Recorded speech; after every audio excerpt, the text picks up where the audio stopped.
Man is back. Oh, okay, boys, done it again. Oh my gosh, the man got messed up. This is a 5 out of freaking 5. It is beat making time. Next week is E3 week. My album comes out next week. I have delivered. You know what I'm saying? That's true. You know what I'm saying? But oh, look at that! Oh my God! This is your boy. All right, ladies and gentlemen on the YouTube citizens, y'all know who this is. This is your boy Dash the True Inferno. Back at it with another Kingdom Hearts 3 gameplay. Although we are going to analyze the last 2 movies of the game. So, in case you didn't see it last week, I reviewed the game, meaning I beat the game, as I announced that last week. So now what we're going to do is spoiler alert, heavy spoiler alert here. What you're looking at are cut scenes of the last, I guess you call them 2 to 3 movies once you beat the game after, you know, the actual ending, things of that nature. So what we're going to talk about is the Epilogue movie, which is a 2-parter. And we're going to talk about part 1 right here. So as you can see, you got Luxu meeting up with 4 out of the 5 Foretellers, a.k.a. 4 out of the 6 masters, original masters, if you want to call them that, whatever you want to call them, and the apprentices and things of that nature. So there's a few questions going on here. So in case you don't know, you're about to see it in a few seconds. But Luxu is actually in the body of Xigbar. Yes, so that's right. Look, not in the body, but Luxu took the form of Xigbar. So over the years, his body form has changed, and now it is Xigbar, which means that at one point in time, he was Bragg. So that's very interesting to know as well. So keep that in mind as well. And there's a few questions here. So basically what's going on here is he brought 4 out of the 5 apprentices to let them know, hey, I fulfilled my role. Because all of them was given role. All the apprentices were given roles by the Master of Masters. Now, you're probably saying 4 out of 5. Who's missing? So Ava's missing. Now, the deal with Ava is this.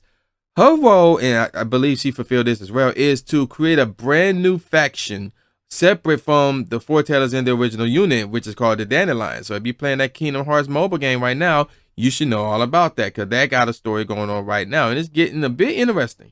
But back to this joint right here. I also believe that Ava is Kyrie's grandmother, even though there's no facts to back that up, but that's my theory with that. But there are a few questions here regarding Xigbar, aka Bragg, aka Luxu. So the question is, how did Luxu take this form rather? And at the end of it, he says, you know, hope you like long stories. So they could turn that into a spin-off game. You know how they did with like Birth by Sleep and 179 Days and Dream Drop Distance and Chain of Memories and Coded and anything else that's not 1, 2, 3, 4, 5, 6. They could turn that into its own spin-off, and you get to play as Luxu over the years as you change forms and you take the form of Bragg, and then you know the story of Bragg, you know, things of that nature. So there's that question mark right there. Then comes the issue of what's in the black box. We still don't know what's in the black box. So he probably wanted, wait a minute, he wanted to tell the Foretellers that he completed his role. What was his role? Well, if you haven't seen the back cover for Chi, his role was to pass on that Keyblade from apprentice to apprentice to apprentice, which is what he did. Remember, Master Xehanort was the last one to get that Keyblade, which is called No Name or the Blazing Eye or the Glazing Eye, whatever it is you want to call it. But Master Xehanort had no intention of passing that Keyblade on to a new apprentice. Like, he had no intention of getting a new apprentice, anything like that. So once Master Xehanort was defeated and basically died, that Keyblade was left. It was unabandoned. So Luxu took it back, meaning he completed his role. So yeah, there you go with that. So he completed that role. Now another role they had to do was protect the black box and don't open it. Now, even though he was told what was in it by the Masters of Masters, he still wasn't allowed to open the black box. And I guess he performed that role as well, even though you saw Magnificent and Pete right there at the scene, because they want the black box and they want the Book of Prophecies. But this was pretty interesting because of the fact that Luxu is actually Xigbar the other way around, and how did that came about and things of that nature. So yeah, that's a few questions I have for this part of the Epilogue movie. Now the next part is coming up right now, where you see young, I forgot his name that quickly, young Xehanort and young Eraqus. Yeah, Eraqus. They just got done with that chess game, which has been like a major thing in Kingdom Hearts 3, which resembles, the major story in Kingdom Hearts 3 alone, that is. So what happens here is Eraqus comes up and like, hey, yo, I got a new game. And he put up these 7 black pieces, which you'll see in a minute. And he grabbed that one piece that he just grabbed and about to place it down. So that one piece resembles Sora. But check this out, though. The other 7 pieces resembles the 6 apprentices and the Masters of Masters. Apparently, as you saw, there's 7 black pieces. And even he would say, you looking at them right there. You're looking at them right there. And even he gonna say it, 7 black pieces in. And then he gonna put in that one right there, which resembles Sora. So here's the deal with this. So this leads you to believe that the next game will be about Sora against the Foretellers, aka the Masters and things of that nature. But here's the thing. If you look at this here, if you look on the left, that one represents the unicorn, and on the left, on the one on the far right, represents either the grizzly bear or the leopard. I'm gonna go with the leopard. And then the one next to it is the cobra. But and obviously, those are part of the 5 Foretellers. And the other was the grizzly bear and the vixen. But you don't see those 2 in this shot. Instead, if you were to zoom in, if I were to zoom in, you see those 2 images. Now, the one on the left could resemble whatever the no-name Keyblade is, because we have seen that symbol a lot on that no-name Keyblade. So that one could represent the Master Master, since it was given to Luxu by the Master Master. So he had it. But that other one is the question mark. What is that? What does that represent? Now, here's the thing you got to take into consideration as well. In the book, The Prophecies, it was mentioned that there was a traitor amongst the group. Could that represent the traitor? I don't know. And then that would never answer. Like, who was the traitor? Now, my theory on that, and I'm getting on top of it a little bit, is this. The traitor was not meant for the 5 Union leaders, aka the Foretellers. It was meant for the Dandelion leaders, because there is a traitor in that bunch of leaders. And we still don't know who it is yet.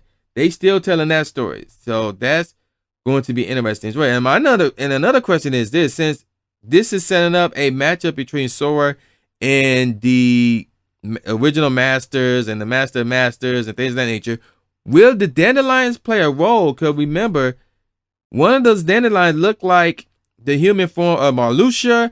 Van is a Dandelion leader. And in Kingdom Hearts 3, he met one of the Dandelion leaders as well in the Keyblade Graveyard, going off against that crazy Heartless thing. So that's, going to be interesting right there.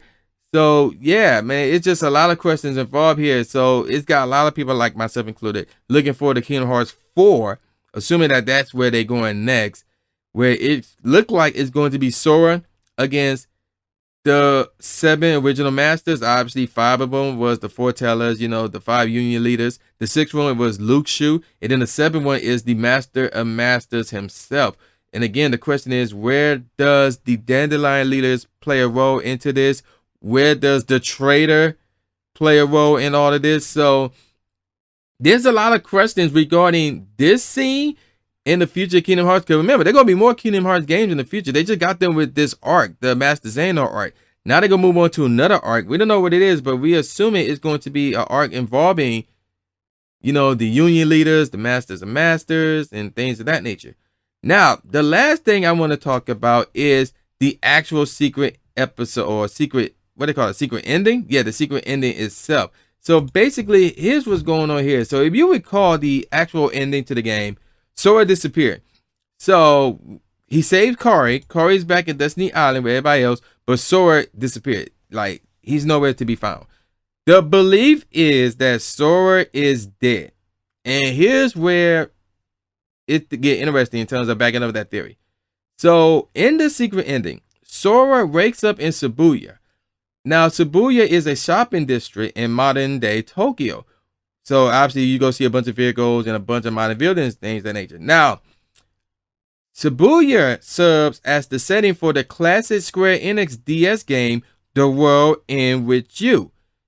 Now, I have never played the game. I obviously know about it. And The World Ends With You, some of those characters made appearances in Dream Drop Distance. So that's interesting to know as well. And he also said that Sora said that he will meet those characters again at some point in time. Now, according to, this article that I'm reading at GameRant.com, the world ends with you's themes of death and sacrifice. It seems fitting that Sora have ended up there. So apparently that game involves your characters dying and making sacrifices and being revived. I don't know. Again, I never played the game. I have no clue how that game works and things of that nature. So it's very interesting to see that, the world ends with you is a part of that ending. Riku, meanwhile, appears to have been transported into the world of Verum Rex. So Verum Rex, for those of you who didn't play Kingdom Hearts 3, is a fictional video game that players discover while in the Toy Story themed toy box world. The main protagonist of Verum Rex is Yozora, who can be seen watching Riku. So he's the one who kind of looks like Riku, but he had 2 different color pupil eyes. And then at the end of that, we also have a hooded figure staring at the moon. Though who this hooded figure is remains to be seen. All we know is they're dressed like someone from the Defunction Organization 13, creating more questions than answers, obviously. And then he formed a heart with his hands over the moon, indicating that he may be acting Kingdom Hearts itself.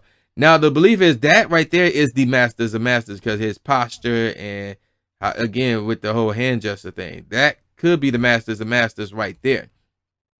Now, here's the thing about this, and I'm going off of GameRant.com again. It seems that the next Kingdom Hearts game, assuming it's Kingdom Hearts 4, or is not a Kingdom Hearts spinoff that's focused on Xigbar, aka Luxu, will feature The World Ends With You, Shibuya, in addition to the world of Verum Rex. It's similar to Tetsuya Nomura's original version for Final Fantasy Versus 13 before it became Final Fantasy 15. So in case you don't know, Tetsuya Nomura is the guy who creates Kingdom Hearts. Like he's the originator of Kingdom Hearts. So, and a while back, he'd been working on a game called Final Fantasy Versus 13. And we seen that, there was trailers of how that game was originally supposed to be, but apparently it was changed and, altered to become Final Fantasy 15. But, the story that we got for Final Fantasy 15 was not the original story that was supposed to be for Final Fantasy Versus 13. So it is a possibility that Tetsuya want to incorporate Final Fantasy Versus 13 in a new Kingdom Hearts game, whether that's 4 or something else. So we don't know what all this is, but in regards to the secret ending, we've seen this in the past where they release a secret ending or multiple secret endings, and they have some ties into an upcoming Kingdom Hearts game. So this right here is no exception. So again, I think we're going to get a spin-off game covering Luxu's story in regards to how did he take on the appearance of Xigbar, aka Bragg. I think we also go get maybe Kingdom Hearts 4, where The World Ends With You characters in their world will play a major role in it. And also Verum Rex will play a major role in it as well.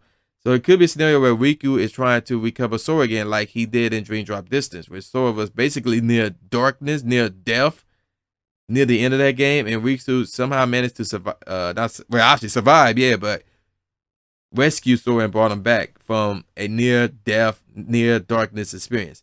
So yeah, that's gonna do it for this video. Leave your thoughts about these 2 movies or endings or whatever you want to call it. I really want to hear some opinions on this one. So, with that said, y'all know who this is. This is your boy, the New Jay Gatsby, aka the new Stephen A. Smith, saying peace out, y'all, and I'll see y'all next time. Yeah.